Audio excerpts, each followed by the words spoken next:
Assalamualaikum warahmatullahi wabarakatuh. Alhamdulillahi rabbil alamin. Wassalatu wassalamu ala asrafil mursalin Sayyidina Muhammadin wa ala alihi wa sahbihi ajmain. Amma ba'du. Jumpa kembali di channel Haji Gun-Gun Unara, di mana channel ini selalu menceritakan tentang sejarah yang berkaitan dengan Syekh Haji Abdul Wajah Gunung Sari, Imbanegara, Ciamis. Wahai sahabat muslim yang dirahmati Allah Subhanahu wa Ta'ala, keadaanmu semoga mendapatkan keberkahan dan keridhaan dari Allah Subhanahu wa Ta'ala.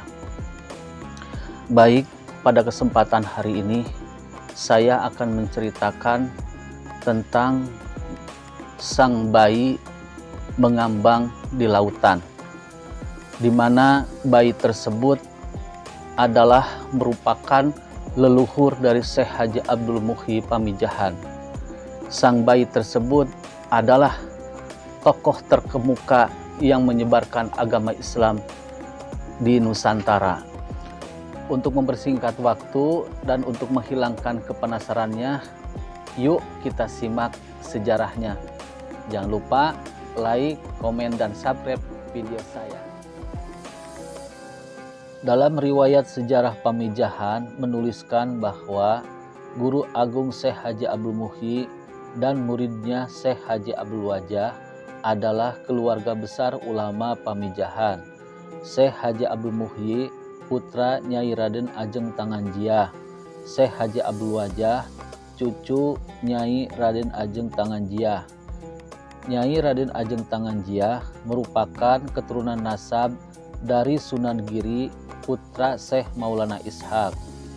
Sunan Giri adalah nama salah seorang wali songo dan pendiri kerajaan Giri Kedaton yang berkedudukan di daerah Gresik, Jawa Timur.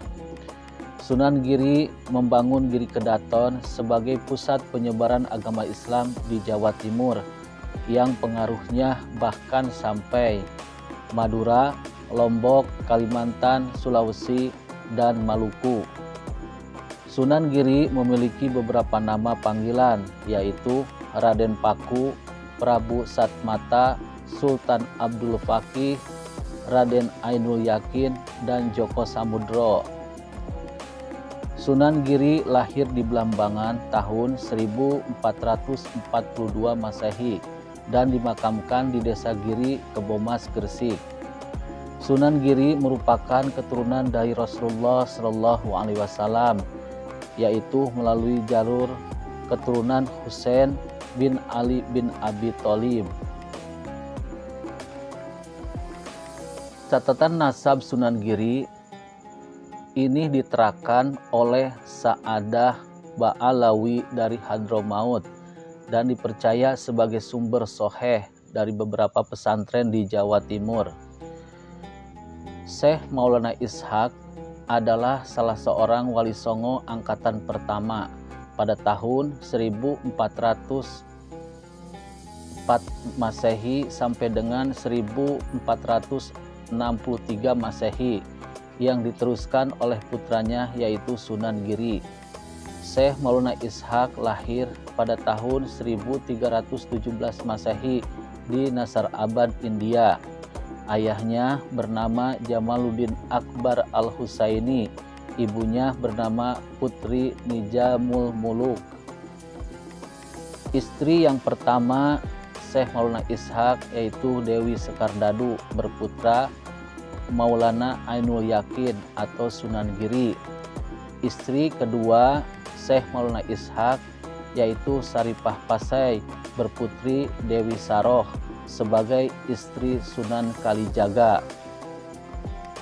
Syekh Maulana Ishaq dikirim oleh Sultan Turki Utsmani ke Nusantara, Indonesia kala itu dengan spesialisasi ahli pengobatan.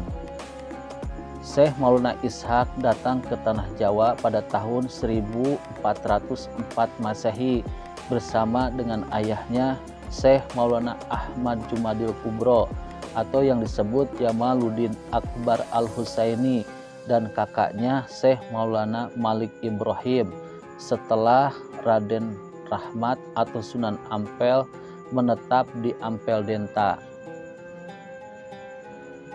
Dewi Sekardadu merupakan anak dari Raja Belambangan pada abad ke-14 yang diperintah oleh Raja Menak-Sembuyu keturunan agama Hindu, yang merupakan putra Minakjingga atau disebut Wirabumi, salah satu keturunan dari Prabu Hayam Wuruk yang berasal dari Majapahit. Dewi Sekardadu juga dikenal sebagai Raden Ayu Liung Monoro, Raden Ayu Sumbatnyowo, dan Raden Ayu Kusworo Dewi. Merupakan ibu kandung dari Raden Paku atau Sunan Giri. Suatu penyakit yang pernah melanda Belambangan, dan Dewi Sekardadu salah satu dari sekian banyak masyarakat yang terkena penyakit tersebut, sehingga Raja Menak-Sembuyu berusaha untuk menyembuhkan penyakit putrinya dan mengerahkan berbagai usaha untuk mencari obat, serta memanggil para dukun dan ahli-ahli pengobatan untuk menyembuhkan Dewi Sekardadu. Namun usaha yang dilakukan tidak berhasil. Dewi Sekardadu masih belum sembuh dan penyakit. Karena hal itu Raja Menak-Sembuyu mengadakan sayembara, di mana jika orang yang berhasil menyembuhkan Sekardadu, jika laki-laki maka akan dinikahkan dengan Dewi Sekardadu dan akan memberikan separuh kekuasaan kerajaan Belambangan, serta akan menjadi seorang raja muda. Kabar tersebut segera tersebar berbagai penjuru negeri, namun tidak ada yang mengikuti sayembara tersebut. Patih Belambangan memberitahu raja bahwa ada seorang petapa di puncak Gunung Selangu, kata petunjuk Resi Kandabaya, yang mampu menyembuhkan penyakit Dewi Sekardadu sekaligus mengusir wabah penyakit dari seluruh wilayah Belambangan. Petapa tersebut adalah Syekh Maulana Ishak yang ditemui Patih Bajul Sengara dari Belambangan.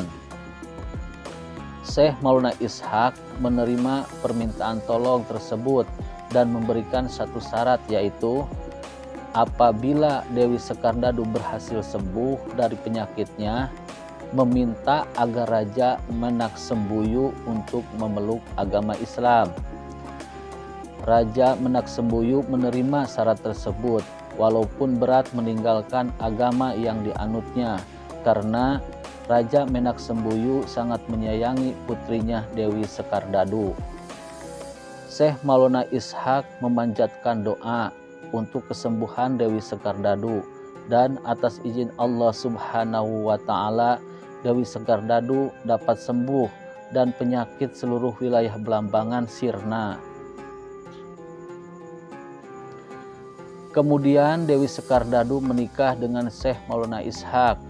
Dewi Sekardadu pun menjadi seorang muslimah yang taat menjalankan syariat Islam. Syekh Maulana Ishak menjadi raja kerajaan Belambangan dengan gelar Prabu Anom, dan Raja Menak-Sembuyu yang beragama Hindu kemudian memeluk agama Islam. Sejak itu Syekh Maulana Ishak dianggap sakti dan kerajaan yang dipimpinnya menjadi makmur, serta banyak masyarakat memeluk agama Islam. Pada saat itu pula para pembesar kerajaan mulai khawatir agama Islam mendesak agama Hindu yang sudah lama dianutnya oleh masyarakat kerajaan Belambangan.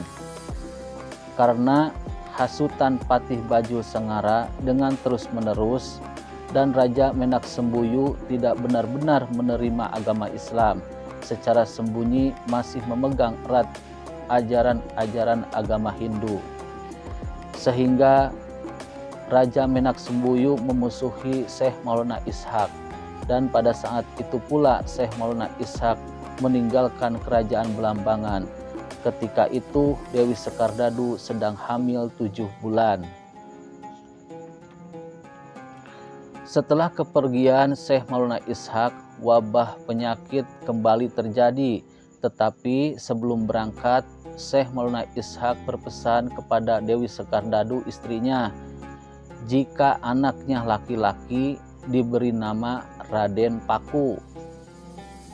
Kepergian Syekh Maulana Ishak karena membahayakan rakyat dan membahayakan dirinya akibat teror dan penyiksaan terhadap rakyat oleh Patih Bajul Sangara karena rakyat beragama Islam dan harus kembali ke agama semula.